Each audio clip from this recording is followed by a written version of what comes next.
Dear friends, in a moment we will be blessed to hear from the Reverend Dr. Gary V. Simpson. Born in Columbus, Ohio, he is, like me, a preacher's son, having followed his father, the Reverend Rufus N. Simpson, into the ministry.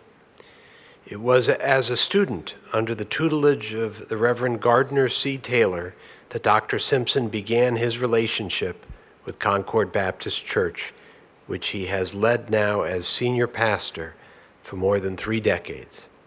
A talented musician and a distinguished educator and professor at Drew Theological Seminary, he is a cherished mentor to many who now shepherd their own congregations. And to me, he has become my pastor and my wonderful friend. And it is a joy to share him with you again tonight. His theme this evening, Conversations with an Old Man. Thank you. And thank you. And thank you, sir. And thank each of you who are here tonight. I'm grateful to have this opportunity to see you again and try another time to get this right. I want to say some things in introductory remarks. They are not to be counted as a part of my sermon. When I finish those, when I get to the text, you can start your watch then. I want to first thank my friend Rabbi Joshua Davidson. When I came to this town, New York, in 1990, the then president of the Board of Rabbis pulled me to the side as a 28-year-old. And he said, "I'm glad you're here in New York." He said, "Every pastor needs a rabbi, and every rabbi needs a pastor." I am grateful that across the years that Joshua Davidson has become my rabbi. And I am grateful for his friendship, which lasts beyond all of the things of our theological expertise or lack thereof. We are two human beings who genuinely love and care for each other. It is a blessing to have him as someone who walks with me in this work.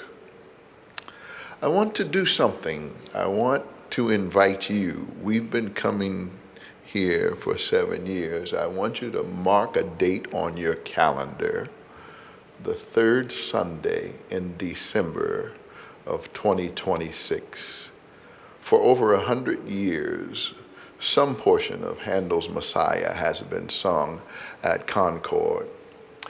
And we have missed a couple of years during the pandemic, and we have started back again. I would really be honored if you were part of the community that came to witness that at 3 o'clock on that 3rd Sunday and participate with us. And we have been getting along the last couple of years with only our organ, but I have the sneaky suspicion that the orchestra will be back this year. And I want you to come and be our guest and enjoy that time with us.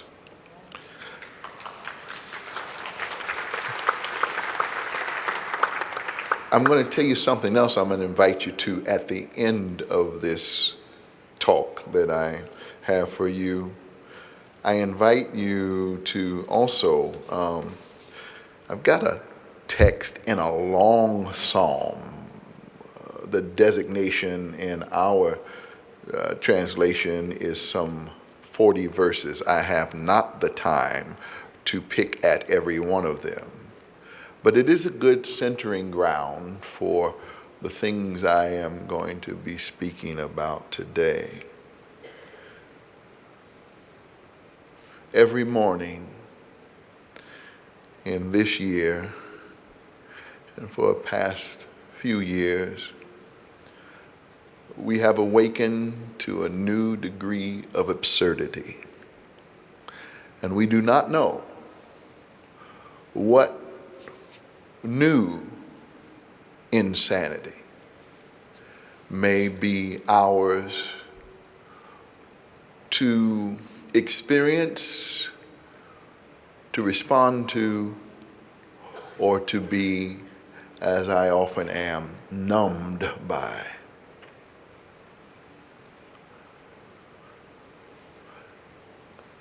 We could rehearse all of the things that are working against a united and a complete humanity that is inclusive enough to include all of us across whatever declensions or identities we are. We have come at a moment where we have moved to the false protection of being stuck on being just ourselves and not a part of a larger expression of humanity that no one of us by ourselves can contain. I think on this weekend where we think about Dr. King, I think it is also important for us to think about, as we remember the things that he has said, it is time for us to say some things ourselves. And I don't mean to necessarily grab podiums and stand in front of people and declare what we think. It is time for us to enter because the public space is so filled with chaos and hatred. It is time for us to learn how to talk with each other, as opposed to talking at each other, as opposed to talking down to each other, or as opposed to talking each other down. It is time for us to figure out the one thing that we have lost in all of our advances, and that is the art of conversation. We desperately need us to reacquaint ourselves with not just the talking and the platforming by people who perform, but the deep, intimate conversations of what we believe we could be doing better together. I was in a meeting in Brooklyn and they pulled out something and they shared with us the 3 ways of having conversation with each other or talking to each other. The first is debate. That is, you and I decide that we are going to be antagonists, and the whole point of debate is to make my point.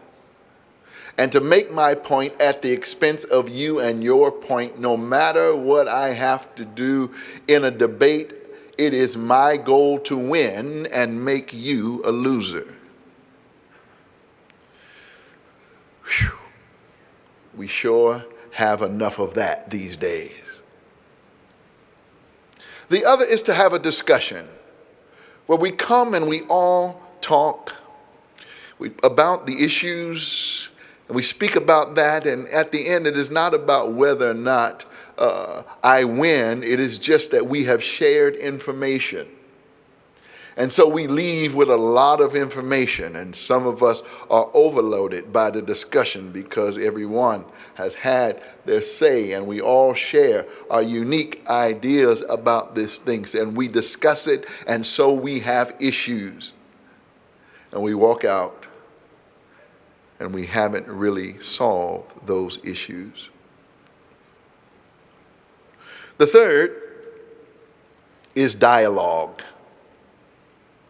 That means that we are willing not just to talk about what we think, we are not just interested in how we would win and someone else would lose, but we come with our true selves.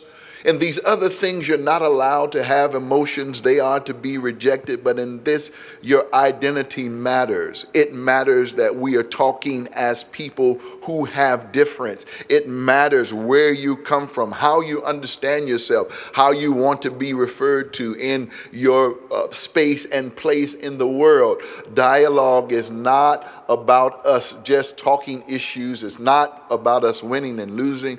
It's about us trying to work towards something better than what we have. Now, in our year, there are some other expressions of talking. Diatribe.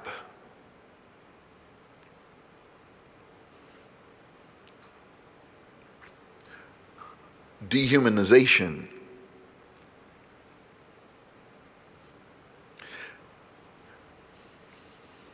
Destruction.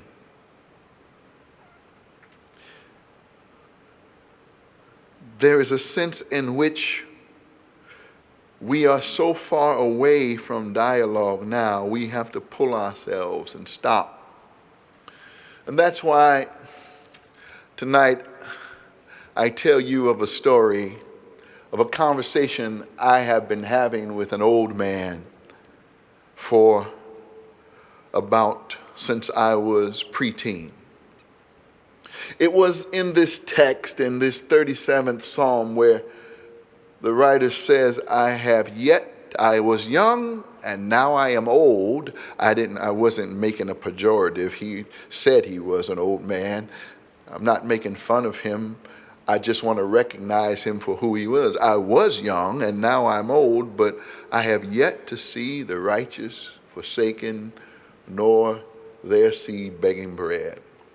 When I first heard that, I was a young person and I was hearing choirs sing this in various ways with joy in their hearts. I have yet to see the righteous forsaken and their seed beg for bread. And that held me for a while until I became a 22-year-old and I came to New York and I went to seminary and I had a different perspective on this text because I started thinking about how can you who've once been young and now you are old and you have yet to ever see the righteous forsaken. Where do you live?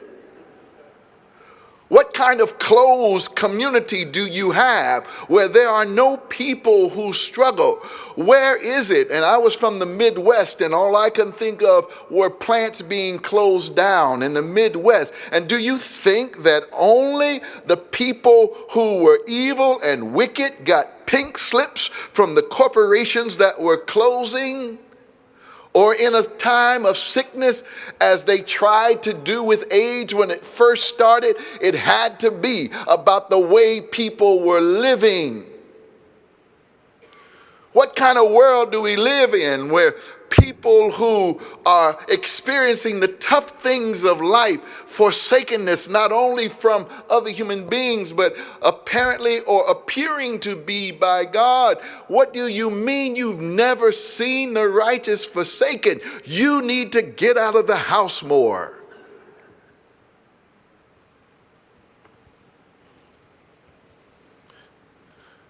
And I started with that was in my theological awakening and radical and militant days. And I want to say, no, there's something wrong with you if you've never seen the righteous forsaken.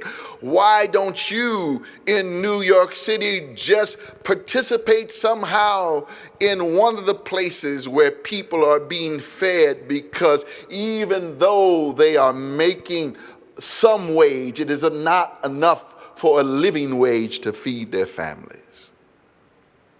If everybody around you is doing well, when I was 20, I'd say, you might be in the wrong place.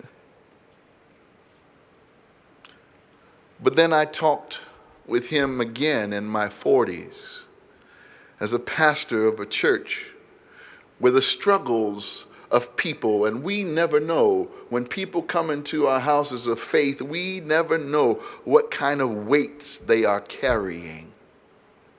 And we sit and we see people who seem to be happy, and we call them righteous, and yet we do not know what kind of hell is inside of them or what kind of hell they unleash on the world. And I had compassion for the folks who have been looked out, who have been deemed because of who they were, because of what their circumstance was, that they could never be considered righteous, as after all, they're not prospering. And I have had a critique also of this idea that somehow in a world in which the economy so suggests that the people who are doing well also are well off. And I wonder, old man, where do you live? Well, if I'm going to have a conversation with him, I just can't tell him what I think. So he told me, you need to go back to the beginning of this. And when you read this text, you're going to discover that the person makes a lot of very clear statements that may not be so easily understood in the world like ours that is filled with complexity and chaos. It is not either this or that anymore. We do not live in a culture or in a space of binaries where it is either this or that. It is a lot of this and that. Can I tell you what my children taught me?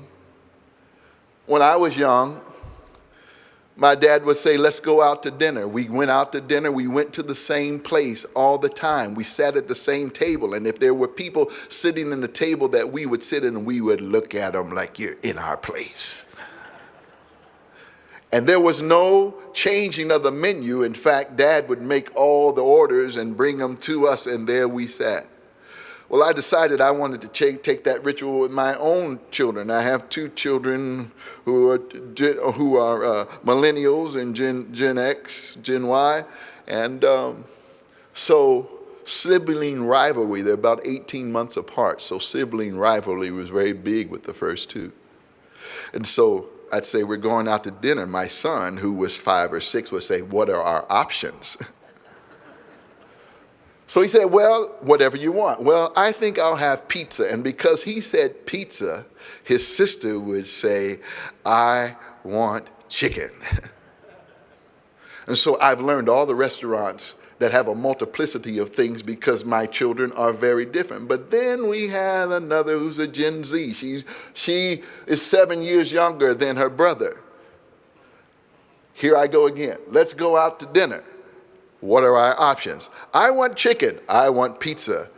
The third one says, I don't want to go.